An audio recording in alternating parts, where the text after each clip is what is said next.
Have you ever wanted to see your favorite anime or video game characters square off against each other in a fight of the ages? I mean shit, I wouldn't mind seeing Gon and Killua from Hunter x Hunter throw hands with Midoriya and Bakugo. But let's imagine that, and now let's also throw in Saber from Fate Zero, Tatsuya from Mahoka, Lelouch from Code Geass, and let's say Light from Death Note, just for the hell of it. Now imagine they have to fight each other Super Smash Bros. Style, team battle, one stock with a time limit that once reaches 0, the world explodes. And there you go, you've pretty much got recreators. It's not very often that we're presented with an anime that showcases the Battle Royale theme at this particular scale, and this is the first time that we're given one that incorporates this type of plot. And what I mean by that is, no, this is not by any means another transported to another world anime, nor is it trying to be. Consider this a combination of the shows Gate and Fate Zero. Gate in the sense of worlds colliding and the government actually takes notice enough to participate in the story and have an influence on its outcome. And Fate Zero in the Battle Royale sense that characters of different classes appear to pretty much fight each other. But it's their approach to these characters that appear, which I'll refer to as creations from now, that gives recreators its unique concept as I've mentioned in the title. These characters are not simply heroes from another time or random people from different uncorrelated universes. They are the imaginative creations from within various manga, anime, and video games. And it's the implementation of these character archetypes that we've seen time and time again in different anime that is what I enjoyed so much about the show. I won't go so far as to say it's a self-aware parody of the theme, but seeing the cross of different genres into one is actually quite refreshing. Speaking of the characters, let's run down the list so that you can get a picture of the genre cross that I'm referring to. Strong female lead with magical powers and sword fighting abilities? Check. A motionless mage that's super smart, or as I like to call her, the info dump? Check. An actual magical girl? Check. Aggressive and violent antagonist with a katana? Check. Giant mech pilot plus the mech? Check. Female knight with overwhelming sense of valor and pride? Check. Super serious bounty hunter gunman? Check. Crazy psychopath with the powers of the occult? Check. Cool-headed overpowered military uniform female protagonist? Check. And finally, the weak, useless, and emotionally unstable male lead? All the ones that I've mentioned, other than the last one, are the creations that appear in the real world, and it's thought that they appear based on their popularity and influence in their respective medium. So really, the only ones that we're missing are like the genius strategist and the school idol. But I swear, when they came up with these characters and their abilities, they must have just picked them out of a hat, because Monotone Mage Girl over here has access to the Gate of Babylon, Yuya the Katana Guy has a stand, and the Military Uniform Princess has Dunya's extreme magic to make it rain swords. And a PPSH that she plays like a violin. So I'm pretty sure there was quite a bit of mixing and matching going on here. So it's not like the characters or their abilities are anything that we haven't seen before, but rather it's the interactions between these characters from different universes that is unique. Being able to see a crossover between different stories and different characters is something that we can only imagine. And unlike DC or Marvel, it's not like the anime industry is going to come together to make its own cinematic universe. It would have been quite the show if they did this with actual well-known anime and video game characters, but that'll probably never happen. So getting to see a magical girl who's never fought a fight with dire consequences interact with a knight who's from a world that only knows despair and ruin is pretty interesting to say the least. You get to see the impact that each of these characters have on the other when they begin to share their respective viewpoints through dialogue.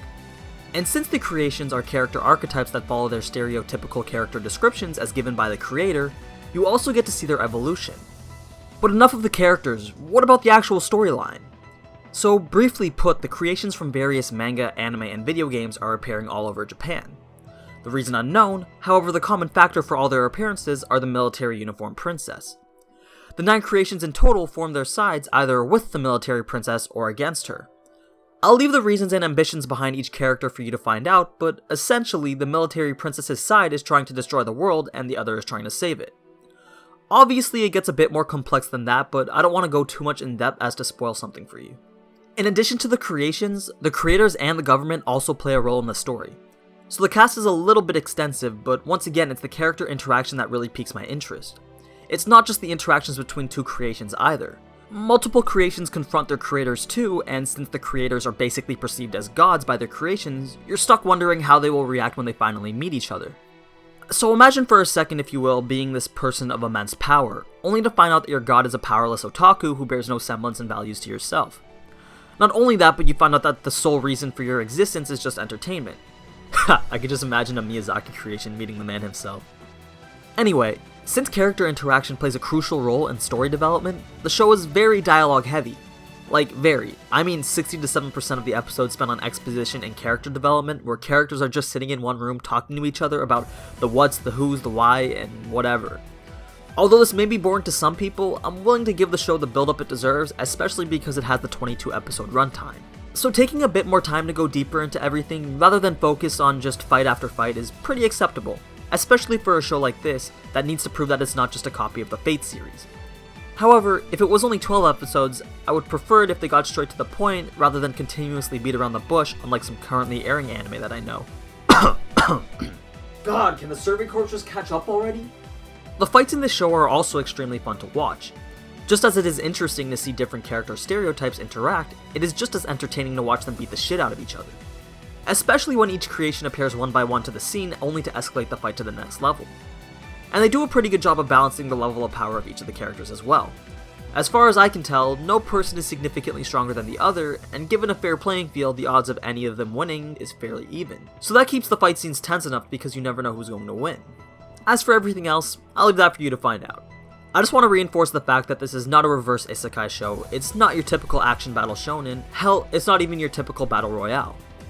This is a show with a unique premise and a promising storyline. If they could have improved the pacing a little bit, then I'm sure the show would have been in the top 3 of the season. But, as I said before, I'm willing to give it the benefit of the doubt because I'm sure it's leading up to a very promising climax. By no means am I praising this show as a masterpiece. I just want you to go into the show with an open mind, and not to expect long, drawn-out, mindless battle sequences. Just watch it with the expectation of seeing something different, and perhaps you'll be able to find something different. Anyways, those are my 2 cents on Recreators. I really hope you guys enjoyed the video. Feel free to comment on anything, whether it be the show, my thoughts on it, or the way that I presented them. I always look forward to any feedback I can get, whether it be positive or negative.